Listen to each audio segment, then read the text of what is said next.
दोस्तों, hello doctor के इस डिजिटल मंच पे मैं शाकिर रजा खान आप सभी का खैर मकदम करता हूं। इस्तकबाल है आप सभी का। आइए आज के शो में जुड़ते हैं और जानते हैं आज के शो में हम आपके सामने जो बीमारी के बारे में बात करने जा रहे हैं। आने वाले वक्त में ये एक वापस से पैंडेमिक के रूप में होने की संभावना है। इस संभावना को देखते हुए हमने चाहा कि पहले ही से आपको इस बारे में अवेयर कर दिया जाए, जागरूक कर दिया जाए, ताकि आप उस पैंडेमिक, उस वायरस, उस बीमारी के आने से पहले ही अपने स्वास्थ्य और अपने बच्चों के स्वास्थ्य का ख्याल कैसे रखें ये जान सके। तो आज हमारे साथ हमारे स्टूडियो में और आज के शो में जो मेहमान है, उन मेहमान को हम आपके सामने पेश करें उससे पहले उनका तारुफ करते हैं। उनका तारुफ है डॉक्टर मिलिंद माने। डॉक्टर मिलिंद माने साहब ने 1987 में एमबीबीएस किया है और तब से लेके आज तक के एक लंबा अरसा आम इंसान के जनजीवन को सुधारने के साथ साथ उनके सेहत को सुधारने में भी लगाया है। आप एक बेहतरीन प्रोफेशनल डॉक्टर होने के साथ साथ समाज सेवी भी है, सियासतदान भी है, पॉलिटिशियन भी है और आपका एक तारुफ ये भी है कि आप उत्तर नागपुर से एक टर्म के एमएलए यानी विधायक भी रह चुके हैं। आज जिस सब्जेक्ट पे हमने आपसे बात करनी है उस पर बात करने के लिए आगे बढ़ते हैं। उससे पहले हम डॉक्टर साहब का स्वागत करते हैं अपने इस शो में। डॉक्टर साहब नमस्कार, आपका बहुत बहुत स्वागत है हमारे शो हेलो डॉक्टर के इस मंच पे। आपकी बात डॉक्टर के साथ के अंदर बहुत बहुत धन्यवाद आपका जी। तो डॉक्टर साहब हम आगे बढ़े इससे पहले हम आपसे थोड़ा सा ये समझ लें कि आपकी प्रैक्टिस सिर्फ जनरल फिजिशियन में है, पेडियाट्रिक्स में है या और भी कुछ है? बेसिकली मेरी पढ़ाई जो है बाल रोग तज्ञ के अंदर में हुई है जी। और मैं बाल रोग तज्ञ की बतौर काम करता हूँ। लेकिन मेरी जो प्रैक्टिस है शुरुआत से जनरल प्रैक्टिस रही है, तो इस वजह से मैं छोटे बच्चे से लेकर बूढ़ों तक के जो भी आता है मेरे पास में उनको मैं एग्जामिन करता हूँ। इसलिए मैं जनरल फिजिशियन के रूप में भी काम करता हूँ और बाल रोग तज्ञ के अंदर में मेरी विशेषता है। तो चलिए बहुत बढ़िया है दोस्तों। जैसा कि अभी आपने सुना डॉक्टर साहब से कि डॉक्टर साहब का स्पेशलाइजेशन जो है बाल रोग तज्ञ के रूप में है और जनरल फिजिशियन के रूप में है। तो हमने आज का टॉपिक भी यही लिया है कि आने वाले पैंडेमिक या आने वाले वायरस से अपने बच्चों का प्रिकॉशन कैसे किया जाए, इस बीमारी को बच्चों में कैसे आइडेंटिफाई किया जाए, ट्रीटमेंट और पोस्ट ट्रीटमेंट के बारे में हम डॉक्टर साहब से बात करेंगे। तो डॉक्टर मिलिंद सर, सबसे पहले हम आपसे ये जानना चाहेंगे कि ये जो अभी अपकमिंग वायरस की बात की जा रही है, क्या इसके चांसेस है या सिर्फ पैनिक रूमर है? नहीं, वैसा पैनिक रूमर तो नहीं कर सकते हैं क्योंकि गवर्नमेंट ने इसको एक्सेप्ट किया है।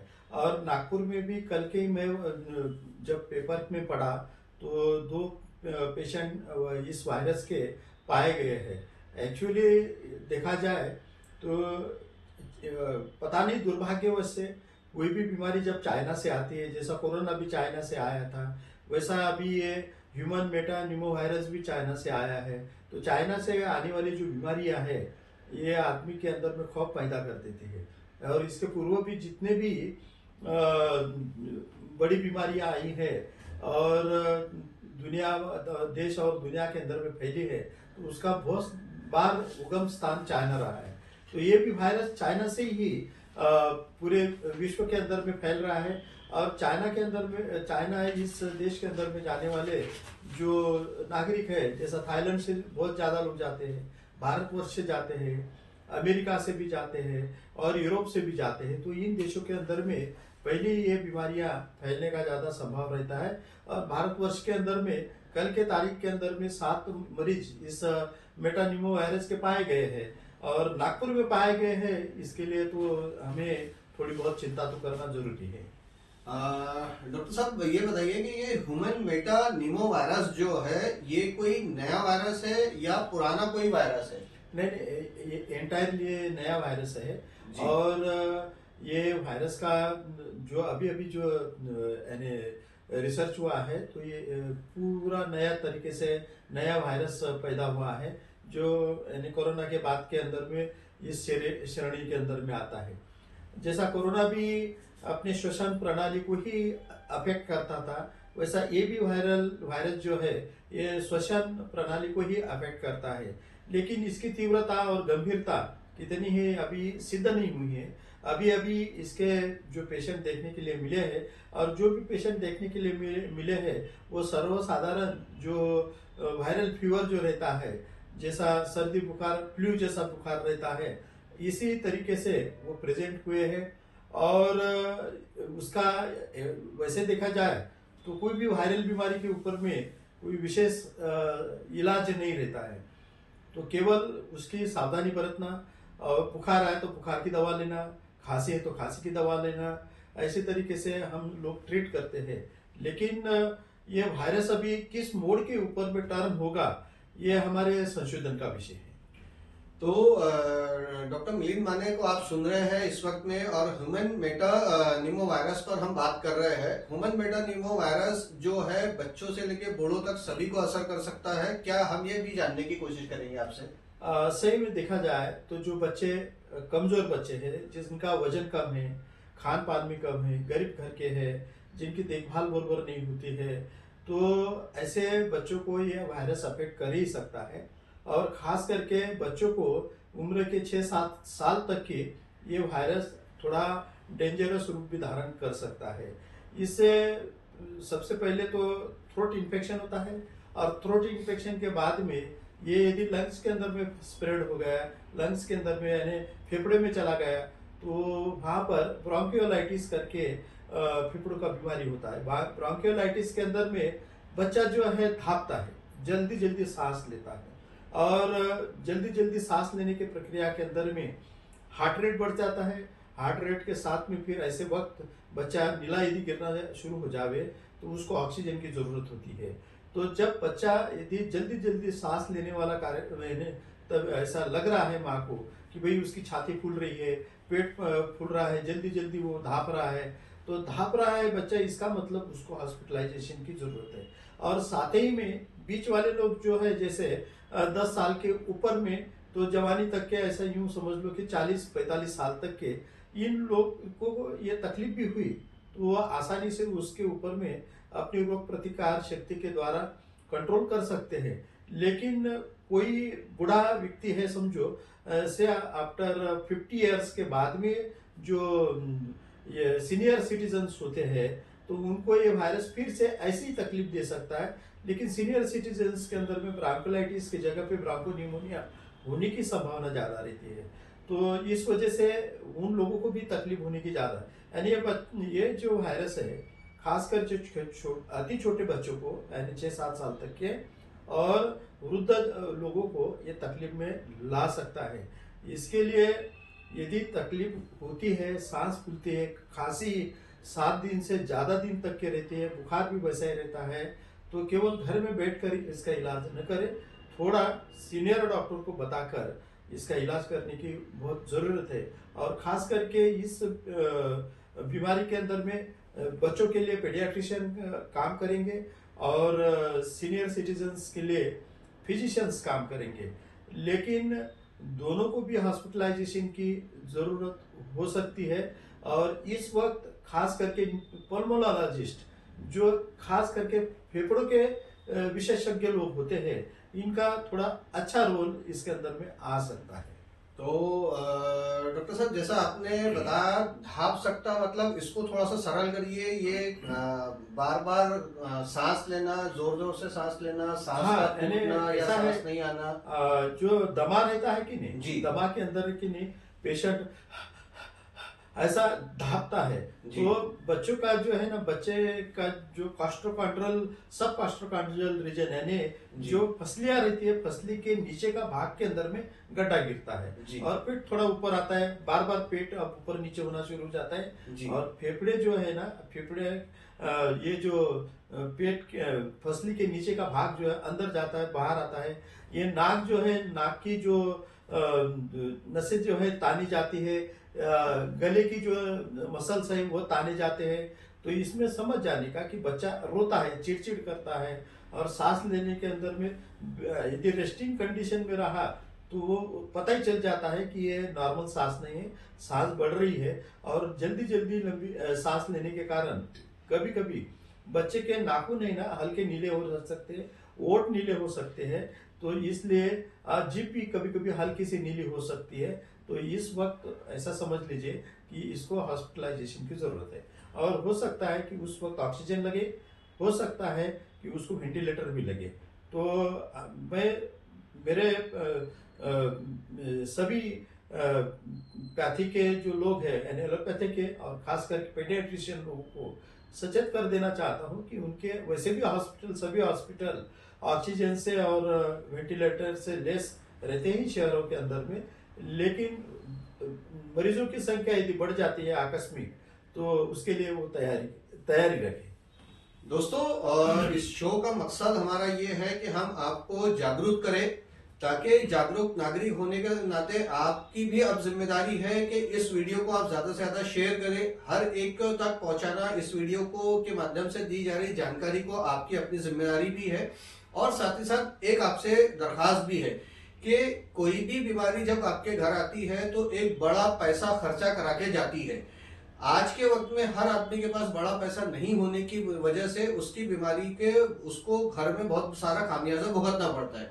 तो लिहाजा उससे बचने के लिए मैं आपसे दरखास्त करता हूं कि आप मेडिकल इंश्योरेंस अपने पास में जरूर से रखें, चाहे छोटा ले, 5 लाख का ले, 10 लाख का ले, लेकिन अपने फैमिली के लिए एक मेडिकल शील्ड कवर लेकर जरूर से जरूर रखें। इसलिए नहीं कि मैं फाइनेंशियल कंसल्टेंट हूं, बल्कि इसलिए कि ये आपकी सुविधा के लिए है, आपको बीमारी में खर्चों से बचाने के लिए और अच्छे से अच्छा ट्रीटमेंट आपके परिवार को या आपको दिलाने के लिए है। सही है डॉक्टर साहब? बराबर बोला। तो डॉक्टर साहब, अब आपने जैसा सिम्टम्स बताया कि बच्चों में जो सिम्टम्स नजर आएंगे, जैसा सांस का लेना, फेफड़ों का खुलना, पेट का खुलना, नीलापन आना, ये सब अगर किसी पेरेंट्स को दिखाई दे तो उस वक्त में उसे क्या किसी बड़े हॉस्पिटल की जरूरत पड़ेगी या जीपी लेवल पे भी उसको ट्रीट किया जाने की संभावना रहेगी? नहीं, वैसा देखा जाए तो ये सिंपल वायरल बीमारी के तरह में छोटे दवाखाने में भी इसका ट्रीटमेंट अच्छी तरह से हो सकता है। थोड़ी सी सावधानी बरतना इसलिए रहता है कि बच्चों को सर्दी हो रही है, बुखार आया है, खांसी हो रही है, तो इसका इलाज हम सभी डॉक्टर लोग जो रूटीन अपने ओपीडी लेवल पर जो करते हैं उतना भर भी किया तो भी काफ़ी है। 4-5 दिन का जो दवा लेने के बाद में बच्चा का बुखार ठीक हो गया तो डरने की कोई बात नहीं, पैनिक होने की तो बिल्कुल ज़रूरत नहीं है। लेकिन कभी कभी ये वायरसेस जो है फेफड़ों में चले जाकर थोड़ा सा कंजेशन निर्माण कर देते हैं, तो उस वक्त मात्र हॉस्पिटलाइजेशन की ज़रूरत हो सकती है। तो थोड़ी सी सावधानी हमने बरते। जहाँ पर कैसा है कि कोई भी वायरल बीमारी घर के अंदर में एक व्यक्ति को हुई तो वो पूरा घर बीमार गिरा देती है टर्न बाय टर्न, और फिर वो पूरे घर से निकल चले जाती है। तो घर के अंदर में बीमारी ना आए इसके लिए थोड़ी सी सावधानी यह बरतना है कि बाहर से जब हम आते हैं तो अपने हाथ धोकर ही पानी पीना है, खाना खाना है। सबसे महत्व की बात, हो सके तो बाहर में कोई छींक रहा है, खांस रहा है, तो अपने भी मुंह के ऊपर में अपना रुमाल ढके या टिश्यू पेपर से अपना मुंह ढके। या तो द बेस्ट, कोरोना के वक्त हमने मास्क बांधना शुरू कर दिया था। अब मास्क बांधना अभी मुझे ऐसा लगता है कि फिर से वही कुछ दिन के बाद में आपको बहुत सारे लोग मास्क जो है मास्क अपने चेहरे को बांधे हुए नजर आ सकते हैं। तो मास्क चेहरे को लगाना ये अच्छी बात है, अपने से दूसरे को भी इन्फेक्शन नहीं होता, दूसरों का हमें भी इन्फेक्शन नहीं होता, एक अच्छी प्रैक्टिस है। तो अच्छा खाना खाने का, अच्छे वातावरण में रहने का, गर्म पानी की भाप लेने का, सलाइन गार्गल्स यानी गर्म पानी में नमक डाल के कुल्ले करने का, बुखार की दवाई और ये अच्छा खाना वगैरह खाए, बुखार की दवाई, सर्दी की दवाई, खांसी की दवाई थोड़ी बहुत, और एक आध बार एंटीबायोटिक की जरूरत लग सकती है। और एंटीबायोटिक कवर हम इसके लिए देते हैं कि वायरल फीवर जब होता है तो इम्यूनिटी वैसी कम हो जाती है और कोई एडेड बैक्टीरियल इन्फेक्शन उसके अंदर में न हो, इसके लिए हम थोड़ा सा एंटीबायोटिक थेरेपी 4 से 5 दिन के लिए देते हैं। तो वो कोई घातक नहीं होती है, वो सपोर्टिव ट्रीटमेंट होती है। तो इसलिए आप घर में भी पेशेंट को अच्छी तरह से ट्रीट कर सकते हैं। तो डॉक्टर मिलिंद माने जी, ये बताइए कि इसमें क्या इन्वेस्टिगेशन रिक्वायर्ड होंगी एक पेशेंट के लिए? वैसे तो इन्वेस्टिगेशंस की कोई रिक्वायरमेंट नहीं है। अच्छा। लेकिन अभी देखिए कि आने वाले कार्यकाल के अंदर में पेशेंट की संख्या बढ़ती है जी। और निमोनिया से बोलो या ब्रोंकियोलाइटिस से बोलो, जी पेशेंट कोई एक आध दूसरा एक्सपायर्ड हो जाता है, जी तो मात्र इन्वेस्टिगेशन, जैसे कोरोना के इन्वेस्टिगेशन हुए थे, जी उसी धरती के ऊपर में इन्वेस्टिगेशन हो गए। जी उसके अंदर में आरटीपीसीआर टेस्ट है, यानी वो नाक में से फाया निकाल के उसको वायरल पैथोलॉजी के लेबोरेटरी के लिए भेज देने का, और उसका हम इंतजार करने का। जी फिर बाद में निमोनिया हुआ है तो HRCT यानी एक आपने फेफड़ों का सीटी स्कैन निकालना। जी उसके बाद में खून के अंदर में अन्य पेशियों की संख्या कितनी है वो CBC काउंट वगैरह करवाना। जी साथ में सी लेवल की एक्टिविटी कितनी है वो उसके अंदर में देखने का। बाकी के ऑर्गन्स कैसे काम कर रहे हैं, लिवर कैसा काम कर रहा है और किडनी कैसे काम कर रही है, उसके ऊपर में भी थोड़ी बहुत नजर रखना। ये सभी इन्वेस्टिगेशन यदि पेशेंट यदि सीरियस होता है तो वो आते हैं, लेकिन OPD लेवल के ऊपर में कोई इन्वेस्टिगेशन की जरूरत नहीं होती। कभी कभार CBC करने से अपने को पता चल जाता है कि प्लेटलेट काउंट कितना है, C रिएक्टिव प्रोटीन की क्या हालत है, वो थोड़ा सा कर लिया तो उससे पता चल जाता है कि इम्यूनिटी लेवल क्या है पेशेंट की, और साथ ही में अन्य पेशियों की संख्या कैसी है, उससे एक थोड़ा सा जजमेंट आ जाता है कि पेशेंट डिटोरिएट तो नहीं हो रहा है। यदि डिटोरिएशन के तरफ में जा रहा है तो उसके सिग्नल हमको थोड़ा सा हल्के ब्लड टेस्ट करने से हमको पता चल जाता है, ताकि पेशेंट को हम उचित समय पे अच्छी टर्शरी केयर के अंदर में, टर्शरी केयर यानी जहाँ पे सभी तरीके की सुविधाएं रहती है पेशेंट के तबीयत को दुरुस्त करने के लिए, ऐसे सेंटर पे हमको उसको रेफर कर सके। तो जैसा कि आप दर्शकों को देख रहे हैं कि डॉक्टर मिलिंद माने जी हमें बता रहे थे कि इसमें डरने की, घबराने की और परेशान होने की बिल्कुल भी जरूरत नहीं है। OPD लेवल पे भी ट्रीट किया जा सकता है और बहुत ज्यादा बढ़ने की सूरत में ही किसी बड़े हॉस्पिटल के तरफ रुख करने की जरूरत पड़ सकती है। अदरवाइज सिम्टोमेटिक ट्रीटमेंट से ही ये सही किया जा सकता है, और OPD पे ही सिम्टम्स के आधार पर ही इसको परखा भी जा सकता है। राइट जी जैसा कि आपने बताया कि स्वास्थ्य अच्छा रखना, अच्छा खाना, यानी कि ओवरऑल इम्यूनिटी को बनाए रखना, जी यही इसका सबसे बड़ा तोड़ है। हाँ जी क्या है, बहुत सारे बीमारियां रहती है, जैसा जिसको TB है, खून की कमी है, थैलासेमिया है, सिकल सेल डिसीज है, HIV का इन्फेक्शन है, अन्य क्रॉनिक इलनेसेस जो है, इसके अंदर में वायरल बीमारियां कभी भी थोड़ा भी हो गई ना तो वो तकलीफ में डाल सकती है। तो जो लोगों को ऐसी लंबी बीमारियां चल रही है उनको थोड़ा डॉक्टर के पास में जल्दी जाकर परामर्श करना और उचित दवा करना ये अनिवार्य है, क्योंकि उनकी इम्यूनिटी पावर कम रहती है। लेकिन जो लोग गरीब है बेचारे, उनकी भी इम्यूनिटी पावर कम रहती है।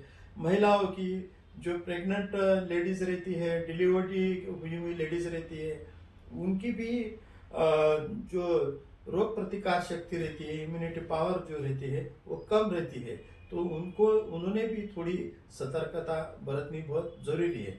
लेकिन जिसकी इम्यूनिटी पावर अच्छी है, वैसे तो उसको एक आध 2 दिन की सर्दी खांसी हो गई तो 2-3 दिन के अंदर में वो ठीक हो सकता है।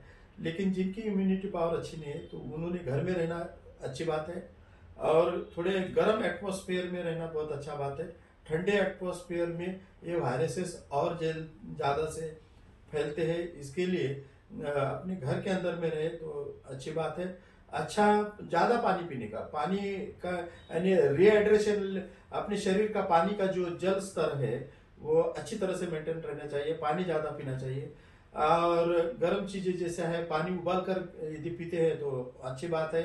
अच्छा खाना जो है, दाल चावल भी जो अपन खाते हैं लेकिन ताज़ा बनाया हुआ खाएं, अच्छे खाएं, फलों का इस्तेमाल थोड़ा इसके अंदर में रखें, और खास करके साइट्रस फ्रूट जो है, जैसे खट्टे जो चीज़ें होती है, फॉर एग्जांपल संतरा हो गया, मौसमी हो गया, अनानास हो गया, ये जो फ्रूट्स आप खाते हैं तो इससे जरा इम्यूनिटी बूस्टर करके वे काम भी करते हैं।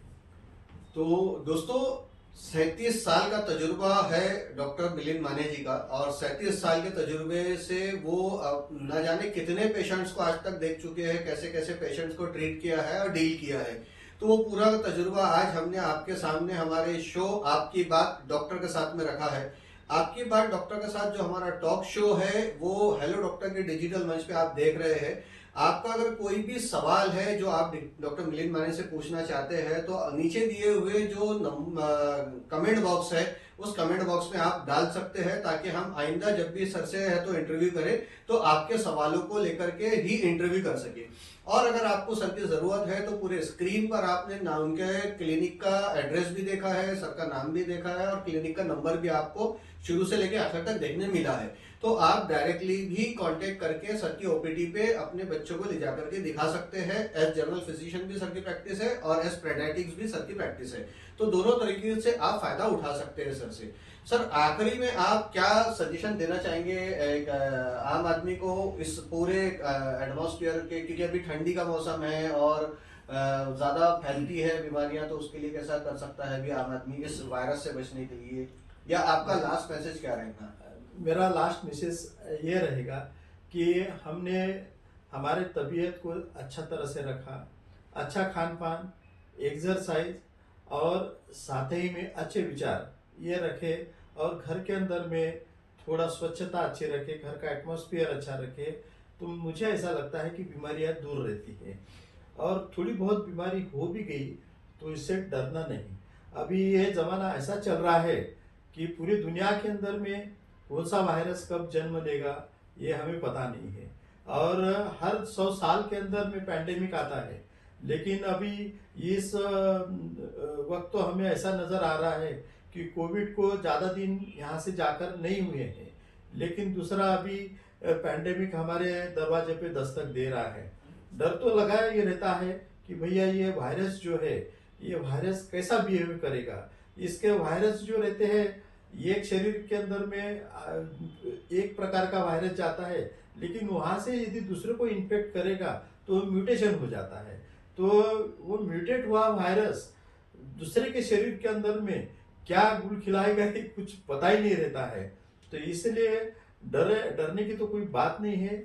मानसिक शांति अच्छी तरह से रखे, बीमारी से दूर रखने के लिए जो भी हमने आपको सावधानी बरतने के लिए बताया है, कहीं थूके नहीं, दूसरों को तकलीफ होती है, कहीं भी हम नाक साफ करते हैं वैसा भी न करें, कहीं भी खर्रा खा के भी थूकने वाले लोग बहुत ज्यादा है। अपने भारतवर्ष जो है सबसे ज्यादा गंदगी पान और खर्रे से ही इस देश के अंदर में हो रही है, तो वैसा न करे, अपना मुंह ढाक के रखे।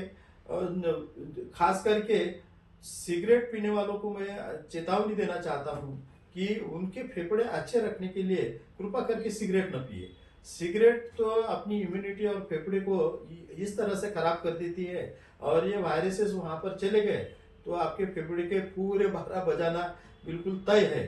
तो इस वजह से स्मोकिंग न करें, और खास करके बाहर से अभी आते हैं कोई चीज को, जैसे दरवाजे को आपने हाथ लगाया है तो दरवाजे का जो बार बार अपन दरवाजा खोलते हैं तो वो चीज जरा थोड़ा स्टराइल कपड़े से ये करे, थोड़ा हाथ खाने के पहले सैनिटाइज कर ले।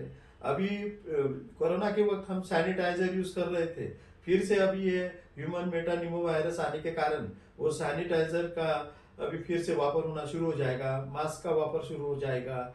और जैसा कोरोना के अंदर में हमने थोड़ी सावधानी बरती थी, वही सावधानी इसमें भी बरतना बहुत जरूरी है।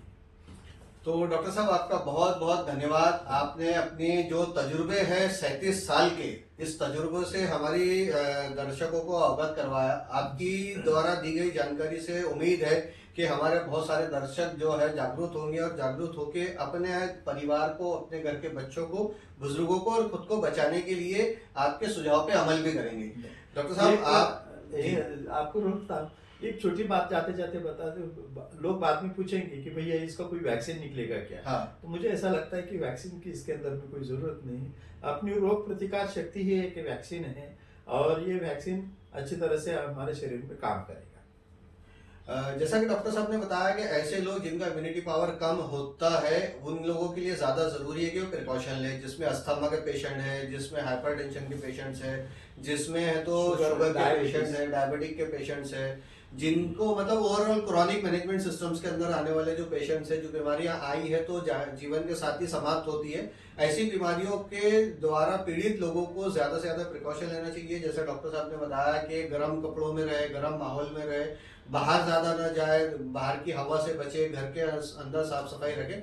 ये सारी बातों का ख्याल आप रखेंगे ऐसी हमें उम्मीद है, क्योंकि आप अगर रखेंगे तो हमारे शो की कामयाबी है। आपने अगर हमारे इस शो से जो कुछ भी सीखा वो दूसरे को भी सिखाया तो भी हमारे शो की कामयाबी है। और हमारा जो शो है वो आपको जागरूक करना, और जो हमारे कंसल्टेंट अपना वक्त निकालते हैं, कीमती वक्त आप लोगों को जागरूक करने के लिए, उनका भी हम आपके तरफ से और हमारी तरफ से तहे दिल से शुक्रिया अदा करते हैं, हमारे सभी कंसल्टेंट्स का, सभी प्रोफेशनल्स का। और डॉक्टर मिलिंद माली जी, आज आप हमारे साथ आए, आपने है तो बहुत बहुत धन्यवाद आपका। आपका भी धन्यवाद कि आपने हमें जनता के सन्मुख किया है और उनसे रूबरू होने का आपने मौका दिया है। जी जी जी, बहुत बहुत धन्यवाद। तो दोस्तों मिलेंगे इंशाल्लाह फिर कभी एक नए एपिसोड में नए डॉक्टर के साथ बात करेंगे।